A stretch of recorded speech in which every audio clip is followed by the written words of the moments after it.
Cuphead is in Smash, but not in the best way, and that's why we're going to look at the most popular Cuphead characters and theorise what their movesets would be if they were lucky enough to be invited to Smash. Starting off with the main man himself, who's been upgraded out of his Mii Fighter costume.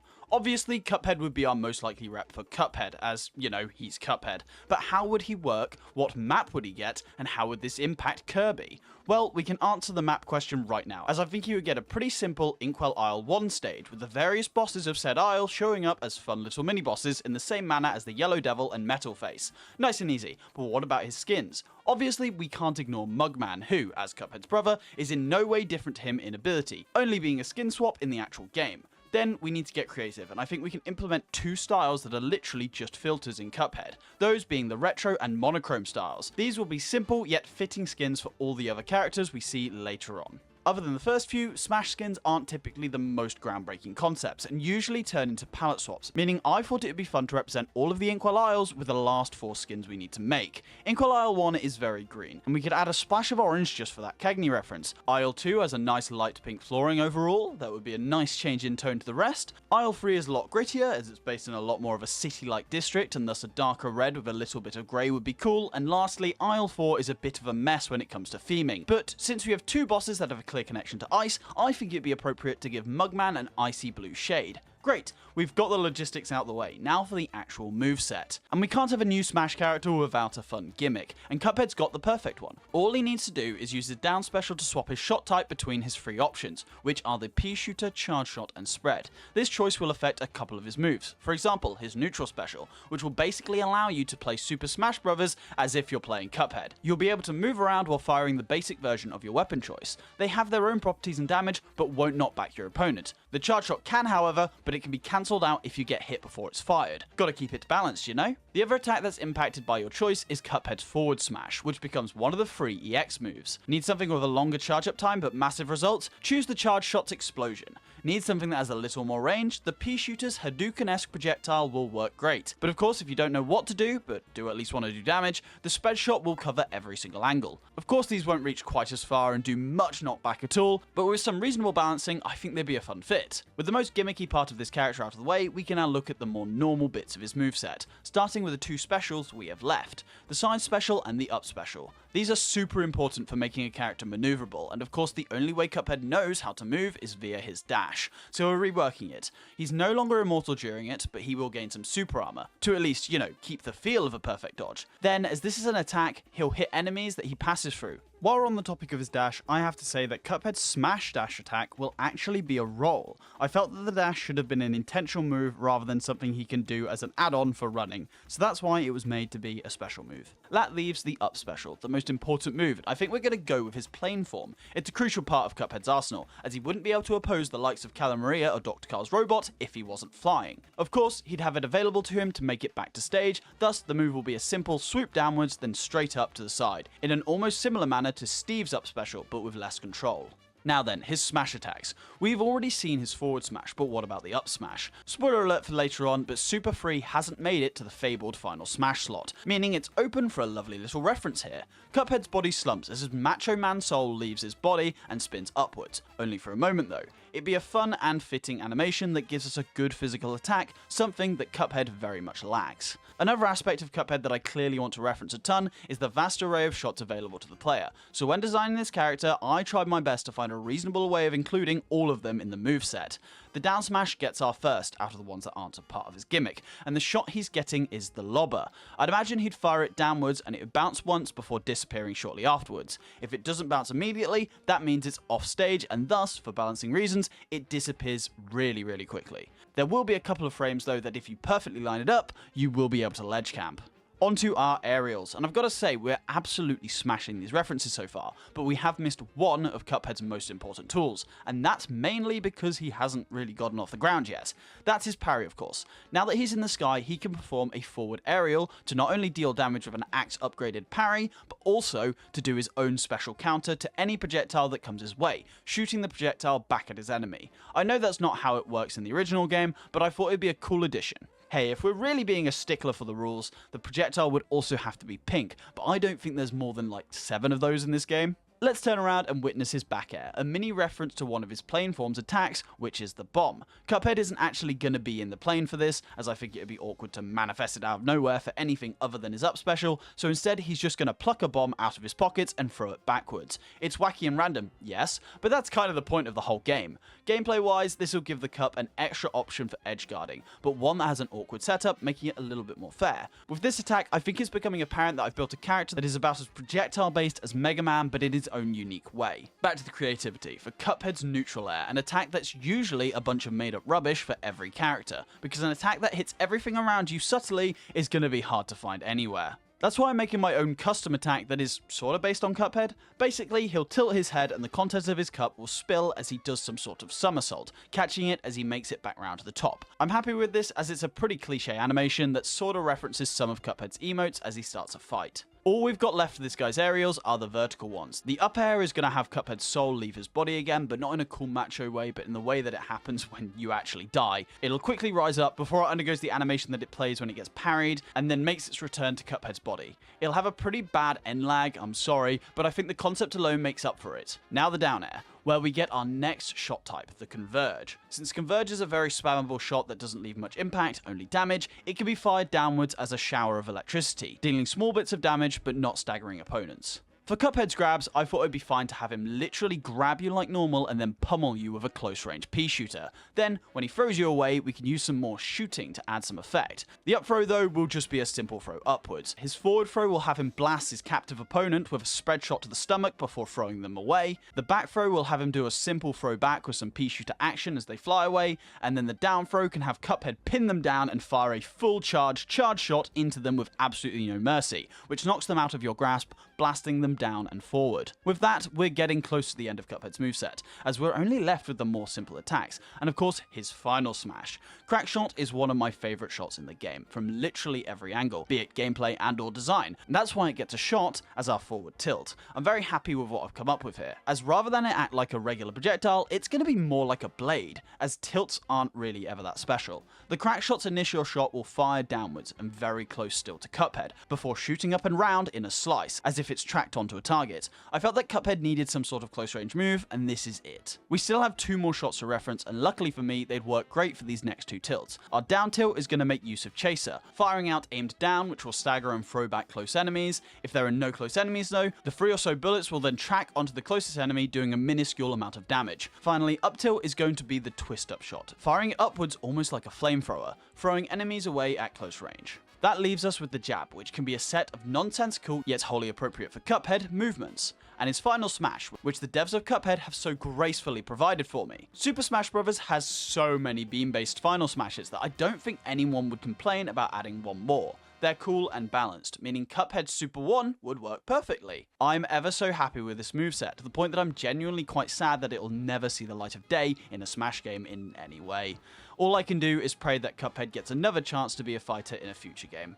I think what I've gone for here is a little bit more complex than what we'd actually see, but it fits his character well and stays loyal to his original moveset as a purely ranged character in Cuphead. Oh, and before we move on to the Devil next, if Kirby swallowed Cuphead, they'd get the ability to fire out his neutral special with the weapons rotating between uses like Sora. As I said, it's time for the Devil, someone who's as iconic to Cuphead as Cuphead. Of course, he'd realistically never get a spot in Smash, as the chance of 2 Cuphead reps is practically 0, and I think they'd probably go for, but one can dream, and we can still imagine what his inclusion would look like. First of all, the map.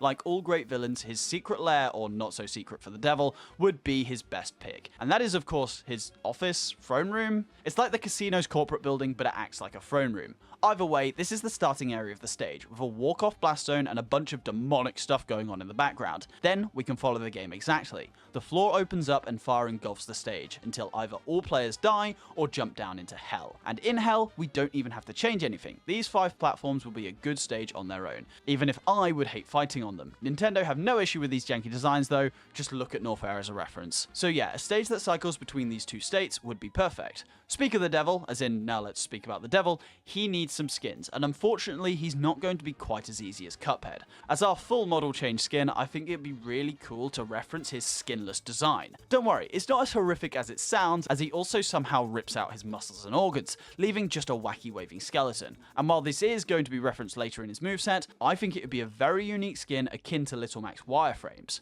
Moving on, we can once again throw in a monochrome and retro design for this dude, and then we have a King Dice based colour scheme. Since he isn't getting anything in this video, I thought I'd give him at least something here. Another awesome colour palette would be the colours of his giant form in Hell. What I'm basically saying is that they just need to make him a little more red.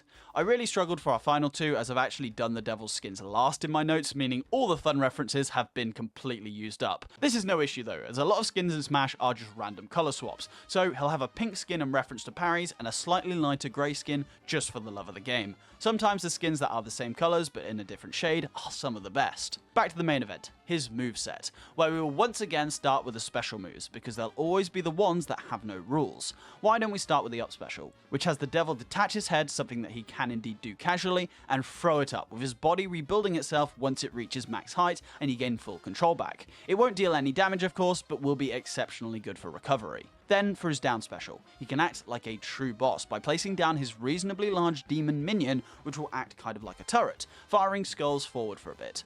During the Devil's third phase, he literally doesn't do anything himself, with only the minions as threats, and I wanted to highlight that leadership side of him. One of the only attacks he actually does willingly in his giant form is the reveal and release of a flying bomb from his ears that has the explosion radius of what would be half of a stage. To make this work in Smash, I think he'll have a slightly longer charge up time for it that can be cancelled by hitting him, and then a short period of time for when it's released for his opponents to potentially react and destroy the bomb before it genuinely does an Oppenheimer-esque giant explosion. This would be on his neutral special, which yes, does mean that Kirby would get it too. I have a good idea for his forward special, but don't actually want to know how it'd look. His Dragon Serpent attack is very iconic, and yeah, would be a great fit for the forward special. You could have it quickly rush forward and then pop back with super armor the entire time. But yeah, as I said, it'd look a bit bizarre either way. Do we have him shapeshift fully, or have only the top half of him change and twist forward, leaving the rest of his body standing awkwardly out of place? In the game, he does just transform his top half, so I think we'll just have to go with that, even though it would look really cursed with his body just standing there. Let's talk about the attack that also references his skeleton form, an up smash attack that unseals his skin to launch up slightly with his revealed skeleton body. This will work absolutely perfectly for all his skins except for the skeleton. My workaround then would be just to have a different animation where he pops his skull off and waves it around in the air with the same area and hitboxes covered. It's annoying, but that's what I get for messing around with the same reference twice. Now for the big reveal of his main gimmick, and basically what his model will look like, as it's not just going to be him running around completely bare, but instead while holding his staff the entire time, as he will basically be a magic sword fighter. This means for his forward smash, he's going to spin his staff forward for a multi-attack, which creates a flaming ring like he does in the game, just for some added effect. We're using the staff again for his down smash, but this time not as an offensive weapon, but instead for its intended purpose as a flamethrower, which he doesn't do a lot in the actual game, but does do a lot in the show. So yeah, he'll do a little spin round while aiming what is practically a flamethrower downwards on both sides. I've gone very stock standard on his aerials, as we really have used up a lot of his moveset in Cuphead. I don't think this is a problem though, as I think having him as a pretty normal staff user would be really fun to play. This means his aerials are actually similar to Palutina's. The neutral will be a simple spear spin, down air a thrust downwards with the potential for a spike, and forward air a thrust forward. Very pokey, which is what I like. I play Sephiroth and Byleth for context. For his up air, we get another taste of creativity, because we can make use of his demons a little more. By that I mean he tenses and spawns tiny flying demons from out of his forehead to do a bit of a close range multi-hit. Then we're left with the back air, and I really like the idea of him throwing out some poker chips as a reference to the fact that they're constantly falling down into hell. This would work as a quick, medium-range attack that isn't just another spear thrust. Talking about something that isn't just another spear thrust, we have the Devil's Grab, which will make excellent use of his demonic minions to spawn around your opponent and hold them down, pummeling them as the devil watches and laughs. When he's done with his enemy, he can either step in to just spear them with enough force to knock them back as a down throw, or to literally skewer them like a kebab and throw them upwards. If he's not feeling the spear, he can kick them away as the forward throw, or have his demons pick them up and throw them over him as a back throw. I can't lie, I'm actually really proud of this concept. Now, don't get tilted, but the tilts are going to be pretty spear-based, but in a fun different way. See, tapping your opponent with the bottom of the spear is a totally new and unique way of using it, right guys? And the way that he's going to do it for his down tilt. The up tilt is even more unique, with a lovely, almost shoveling-like thrust upwards. Finally, the forward tilt is, despite my love for the spear, not going to use it. Instead, with him making a quick, long kick, as his legs are plenty long enough to do that, and it references that he likes to use his feet. This leaves the jab, which, wouldn't you know it, would be a bunch of little spear thrusts. Very nice. But, oh wait, Wiley, you've missed an entire phase of this boss fight. How dare you ignore the fact that he cries like a pathetic baby at the end of it all, making Homelander's, spoiler alert, defeat look a little less pathetic. Well, I've saved this for his final smash, where he grows immensely to fill the back of the screen, while wailing uncontrollably, making pretty much a PK Starstorm of tears. The dash can be a thrust forwards, and that's the devil, a concept that I'm once again upset that we'll never see. I like a good spear character, and the mix of that simple playstyle with some wacky shenanigans from his specials would have been awesome to see.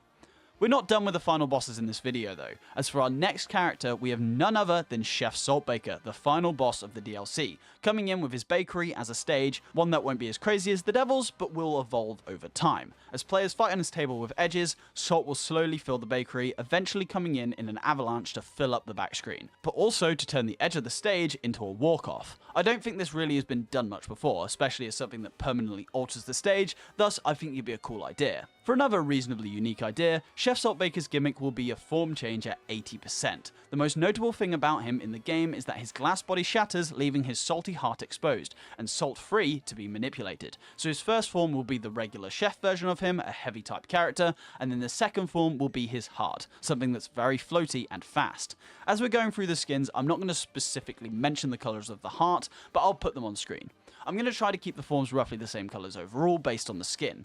Of course, the monochrome and retro styles will make a return, but then I wanted to reference every other DLC boss. So his first style will have Glumstone's grey colours, then we'll have Mortimer's purple, the Howling Ace's yellow and red, Esfer's light blue and yellow, and the Moonshine Mob's darker overall colour scheme. Since we have two different forms, I've made two whole movesets for each, so let's just get right into it. I might as well showcase both at the same time. For our specials, Saltbaker's main form is going to use all the ingredients that he'd used for the first phase. His neutral special will allow him to spawn a couple of sugar cubes to float slowly forwards. His forward special will have him throwing limes that come back to him in the exact same way as in Cuphead. His down special will create a strawberry rain effect, but only around him. And then the up special will actually have him ride a cookie animal upwards. I truly didn't know what to do with his up special, but this at least keeps his moveset on theme. I do though want to make going off stage with him early quite punishing overall, so the cookie animal can be attacked and killed, leaving him in a free fall if he himself isn't also hit. On the other hand, the heart will have radically different attacks. For its neutral special, it'll charge up and release an enormous salt tornado that stays in one spot, but reaches very, very high. Then its up special will keep a similar tornado theme, having it fly upwards with a tornado of salt forming behind it.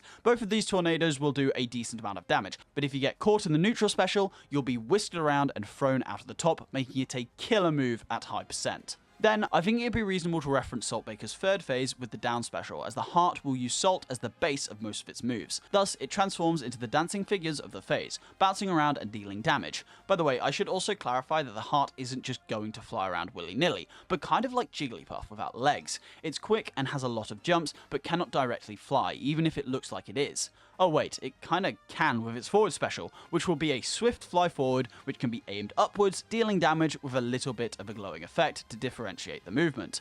I hope you're kinda seeing what I'm going for now. Next up is his smash attacks, and let's go back to Saltbaker's first form for this, and we're going to use one of the most iconic non-damaging attacks, the clap cusp thing he does to get us in his hands, but this time scaled appropriately to the game and actually damaging the enemy. This will be his forward smash, of course, kind of like Donkey Kong's own clap. The heart's going to mimic this as best it can with a salt clap. The heart is also going to mimic the up smash, as Saltbaker will smash 2 salt bottles above his head, refilling his insides. The heart will then do the same, but instead just smash 2 salt hands together, drenching itself in salt. Finally, the down smash is going to have Saltbaker spawn 2 of his little fire minions to both of his sides, kind of like how Pac-Man does it with the ghosts. The heart isn't going to do the same with this one, as instead it will just throw 2 batches of salt all over the floor, damaging anyone who gets caught in the action. Getting tired of all this salt? No, good, because he's called Saltbaker for a reason, and we have way more to go. Onto the aerials, where we have less Salt action from his glass form, as his neutral air is just a simple belly laugh, which is so explosive that the wiggle of his belly deals damage to anybody nearby. His forward air is going to be a simple punch forward, and up air, swipe across with his hand. For characters based on 30s cartoons, I sure haven't referenced the silly tropes of the era enough. Thus, his down air is going to be a multi-hit attack of him doing the classic cartoon skedaddle with his legs. That leaves just his back air, which will have him flick his assortment of herbs and spices backwards. Back to the really revolutionary stuff, because the Heart's aerials are full of fresh new ways to use salt. The forward air is going to be a Sandman style punch forward in the same way as Saltbaker, but with salt. Its back air will then have it throwing salt backwards, and its up air will be a small salt tornado. The only attack here that doesn't contain salt is the neutral air, as it can just be a nice and simple spin. For Saltbaker's grab and throws, both forms are going to be exactly the same, with the Heart mimicking the glass form's limbs. The grab is going to be just a simple grab, and the pummel is going to be very slow and intentional. Because Saltbaker's not got the most nimble design, his throws will be pretty simple too. The down throw will have him stomp and release them, the up throw will have him grab them extravagantly, almost as if he's hugging them before launching them upwards, the forward throw will have him spin like a ballet dancer before letting them go, and the back throw will be an over-the-shoulder discard as if he doesn't care. Before going back to what is actually the interesting form, let's get this godforsaken thing's tilts out of the way, as the up tilt and forward tilts are just rams in their respective directions. However, the down tilt is actually really interesting, as the Heart forms a salty leg to kick down and forwards. With his jab being a minigun of salt and grab being just a salt fist, I think we're done now with this Heart. For Saltbaker's forward tilt, I wanted to reference his occasional fluffs of his bow tie. Thus, he'll pull it forward and back, accidentally dealing damage forward with the action. Then, his up tilt will have his head glow briefly as he grows in size for a second, like how he does in his transition to the second phase. And finally, the down tilt will be a kick in the exact same way as the Heart does with its fake leg. As he is less nimble as the Heart though, his jab won't be quite as rapid, it'll just be a 2-punch combo. Now for what we've been waiting for, the final smash, and we're also giving him 2 that change depending on which form he's in. In his initial form, he'll grow in size like Bowser on the back screen, and will do his massive phase transitioning smack, throwing everyone caught into the blast zone. This should be easy to dodge for characters that can move upwards quickly, but will certainly catch Little Mac off guard. The Heart's final smash will be exactly the same as its last phase. 2 tornadoes will spawn in, and the player can then control the Heart as it smacks up and down between the tornadoes without stopping, creating a funnel of damage that will combo people up into the blast zone if they get caught at a high enough percent. This would work greatly as a character in Smash, even if the Heart form would be difficult to implement with its unique design and lack of legs. It's a little bit annoying that its attacks also couldn't be insanely creative, but that's the trade-off for the gimmick, a gimmick that I do actually like the sound of. Oh, and Kirby's neutral special will be the same as base form Saltbaker no matter which one you swallow, letting Kirby manifest a tornado where they are. That means we are on to our final fighter concept, though we do have one more surprise at the end of the video, so don't rush off immediately. This final fighter will be Werner Werman, an iconic Cuphead boss all around that has a very unique design and awesome track, as well as the whole of Aisle 3 as a lovely background tour for his stage. Just imagine a pretty normal platform stage that flies around the aisle, showcasing all the other bosses doing their thing. As always for his skins, we'll throw in a monochrome and retro look, but then with keeping the theme of Aisle 3, I wanted to have his alternate colours be based on the bosses who live there. Rima Honeybottom starts us off very well, with a yellow and black colour scheme. Then Calamaria can give us a greeny blue shade that's different enough for Sally to add her own shade in. Dr. Carl's robot gives Werner's tank that crisp silver outer layer, and then the Phantom Express lends their spookiness as our final skin. The main gimmick of this rat is going to be the fact that he's staying in his tank form. If we had Werner scurrying around, it would just be like having a random rat on the roster. His tank is the most important part, meaning he'll look a bit similar to Bowser Jr. Also yeah, most of his attacks wouldn't really make sense unless they were launched out of the top of his can. For example, his first attack, which uses a catapult to launch various bits and pieces. That'll work well as Werner's neutral special, or even like his down special, which will be the launching of his fire bombs, though this time they won't split when they hit the ground, as that'd be too annoying to deal with. That's almost all his phase 1 attacks, so why don't we get them all out of the way and use his charge move as his side special. Damn, this guy is actually really easy to integrate. It's only his up special that needs any originality, and it's going to take a page out of Bowser Jr.'s book by having Werner launch up and out of his tank before activating a parachute. The tank won't explode to deal damage though, it'll just crumble before spawning back when he lands. Time to smash his opponents to tiny pieces, as his forward smash will employ the giant bottle caps from his second phase to do a reasonably well-ranged multi-hit. But before we even get to this point, Werner kindly foreshadows his movements with an arrow, something that would work great as a a quick up smash. Finally, for his down smash, we have his flamethrowers, which are absolutely made for this attack, as in Cuphead, it is a dual flamethrower, meaning it's perfectly thematic to have him burning the legs of his enemies on both sides. You may be wondering what the plan is for his aerials, because how are we going to get a tank in the sky? It's easy. Do you doubt Werner's genius ability to engineer? All he needs is a little trapdoor thing on the underside of his platform to push him up and off of the ground. Then his double jump can be a tiny propeller that pops out. So, now that he's in the air, what are his attacks? Well, his neutral air can have the platform of his tank rotate viciously, creating a small but circular effect, which is exactly what we need. The forward air is actually going to add in another cheeky reference, but this time to the final phase, which we have ignored up until now. So quite simply, one of Werner's late rat friends are going to poke out of an opening in the can, do a freaky blare, and retreat back in, doing damage of course. Then, for his back air, I think a big old burst of smoke will do the trick, and his up air can have Werner popping out of the can to scratch his claws upwards. Finally, the back air will have his wheel platform disconnect briefly to do a sort of stomp, which yes, indeed, can spike. So far, it has felt like Werner would be a bit of a janky, gimmicky character to play, even if he's not got anything truly special. I think he'd feel a bit like something like Mewtwo or Wii Fit Trainer, characters who have pretty basic movesets, but a very unique feel as the pilot. His tilt attacks are basically going to be a summary of what he has available, as his forward tilt uses a single little flamethrower, his down tilt uses another ghost rat, but instead it will be firing the ghost balls at the ground, and the up tilt uses Werner's elevator system to just ram him upwards to collide with any enemy. Adding in the jab on top of these, as using multiple little bottle cap spinners spammed, it kind of showcases everything about the character. This is a very unique design for a fighter, that's found its way to be as normal as possible by replacing regular attacks with various different inventions that don't really feel out of place. In fact, the only attack that's truly going to have Werner interact is the grab, where Werner leaps partially out to grab and hold his opponent and pummels them with a bunch of silly comedic slaps. Then he leaves the can to launch them upwards with a bottle cap arm, or to crush them with its wheels for the down throw. He does get his own throw with the back throw though, as he practically suplexes them over the top of the can, or with a forward throw where the can spins around, letting him build up speed before letting go. There you go, that's a lovely way of integrating both parts of this fighter into a set of attacks. Finally, the final smash. And I'm sorry guys, I've avoided this trope all video, but now I'm officially using my cinematic veto. Most characters in Smash have this, especially the DLC ones, so I don't think it's unreasonable that one of mine can. The cat pops in and anyone near Werner gets dragged into the final Smash cinematic as the cat accidentally eats them too. The cat then swipes at the players, ghosts pelt them, and the ceiling falls down as the final big hit to launch opponents. I can imagine it being very quick and chaotic, which is certainly fitting for a cat and mouse hunt. Oh yeah, before the final reveal, Kirby of course launches Scrap with a catapult for their neutral special. Yep, the catapult arm comes out of their mouth and everything. Nice. Now for the bonus character, and of course it's an Echo Fighter.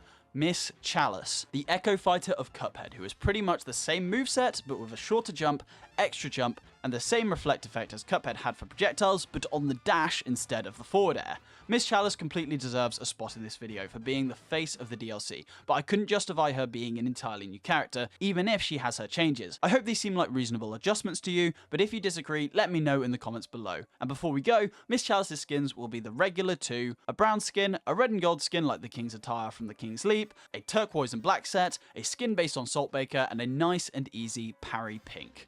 Thank you so much for watching. I had a ton of fun coming up with all these concepts. Now I want to know not only which one you'd main if they were real, but also which bosses you'd want me to do next, or even which game. Your choice. Anyways, don't forget to subscribe. I'm almost at 20k and I'll see you in the next video.